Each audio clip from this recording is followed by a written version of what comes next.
Big breaking ఇది. ఎందుకంటే విజయనగరం జిల్లాలో ఈ రోజు తెల్లవారుజామున ఘోర రోడ్డు ప్రమాదం జరిగింది. స్పాట్‌లోనే పూర్తిగా నలుగురు చనిపోయిన పరిస్థితి కనిపిస్తోంది. సో, ఇది అతిపెద్ద యాక్సిడెంట్ అనే చెప్పొచ్చు. ఎందుకంటే ఆల్మోస్ట్ కార్‌లో ప్రయాణిస్తున్న ఐదుగురిలో నలుగురు చనిపోయారు.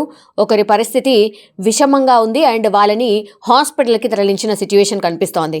అయితే విజయనగరంకి సంబంధించిన రోడ్డు ప్రమాదంలో యాక్చువల్లీ వీళ్ళందరూ కూడా ఫార్చ్యూనర్ కార్‌లో శ్రీకాకుళం జిల్లాకు చెందినటువంటి వాళ్ళు బయలుదేరడం జరిగింది. అండ్ వాళ్ళు విశాఖకు ఎయిర్‌పోర్ట్‌కి వెళ్తున్న క్రమంలో ఈ యాక్సిడెంట్ అయితే జరిగింది.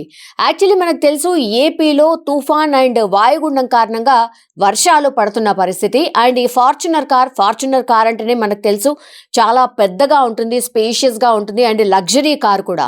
సో స్పీడ్ వెళ్ళినా ఏం కాదులే అనుకున్నారు. కానీ అక్కడ పూర్తిగా వర్షం పడుతున్న పరిస్థితి ఉంది కాబట్టి ఫార్చ్యూనర్ కార్ వేగం చాలా ఎక్కువగా ఉంది. Almost 120 km/h.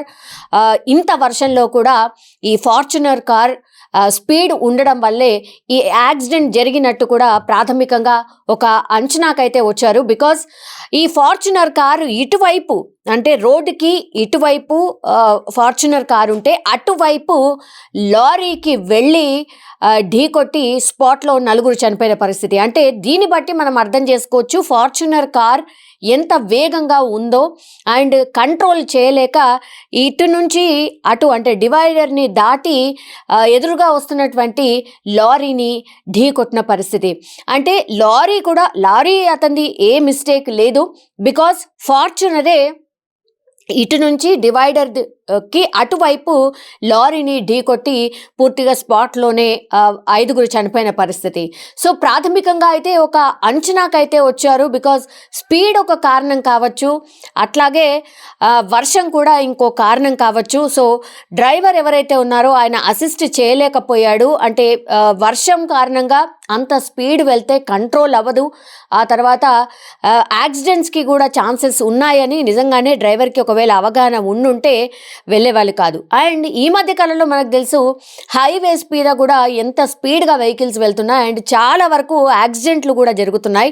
ఆ యాక్సిడెంట్లు జరిగినా మనుషుల ప్రాణాలు వెళ్ళినా కూడా మరి ఇంకా ఇట్లాంటి యాక్సిడెంట్ ఇన్సిడెంట్స్ ఎందుకు జరుగుతున్నాయి అని అంటే కేవలం స్పీడ్ అండ్ టైం లేకపోవడం, గమ్యస్థానాలకి చాలా తొందరగా చేరుకోవాలి అనుకోవడం, ఇట్లాంటి కారణాల వల్లనే ఈ ఇన్సిడెంట్స్ జరుగుతున్నాయని కూడా అనుకోవచ్చు.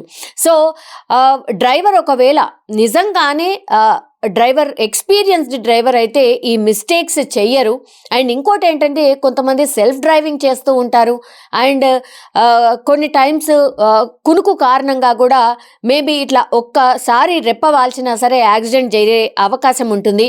కానీ పర్టికులర్గా ఈ ఇన్సిడెంట్లో మాత్రం మరి ఏంటో తెలియదు, ఏం జరిగిందో తెలియదు, వర్షం ఒక కారణంగా చెప్తున్నారు, ఇంకేం అయి ఉండొచ్చు అని పూర్తిగా దర్యాప్తు అయితే చేస్తున్న పరిస్థితి కనిపిస్తోంది. కానీ ఈ ఇన్సిడెంట్ పూర్తిగా జరిగిన తర్వాత అటు ఇటుగా అంటే ఆ నేషనల్ హైవేకి పూర్తిగా జాతీయ రహదారిపై కంప్లీట్గా ట్రాఫిక్ జామ్ అయిన సిట్యుయేషన్.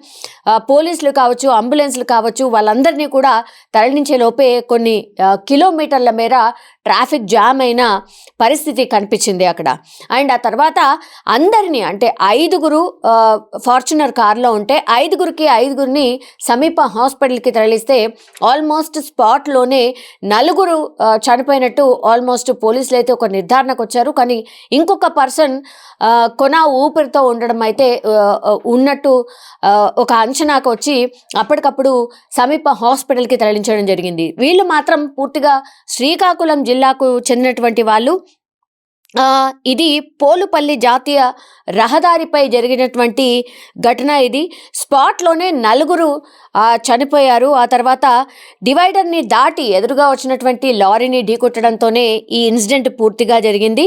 అండ్ వీళ్ళందరూ కూడా విశాఖ ఎయిర్‌పోర్ట్‌కి వెళ్తున్నారు. వీళ్ళందరూ శ్రీకాకుళం నుంచి విశాఖ వెళ్తున్న పరిస్థితి. మృతులంతా కూడా శ్రీకాకుళం హౌసింగ్ బోర్డ్ కాలనీకి చెందిన వారుగా అయితే గుర్తించారు. అండ్ వాళ్ళ ఫ్యామిలీ మెంబర్స్ అందరికీ ఇంటిమేషన్ ఇచ్చిన పరిస్థితి అయితే కనిపిస్తోంది. కానీ మార్నింగ్ అవర్స్‌లో ఇది మాత్రం అతిపెద్ద ఘోర రోడ్డు ప్రమాదం అని చెప్పొచ్చు.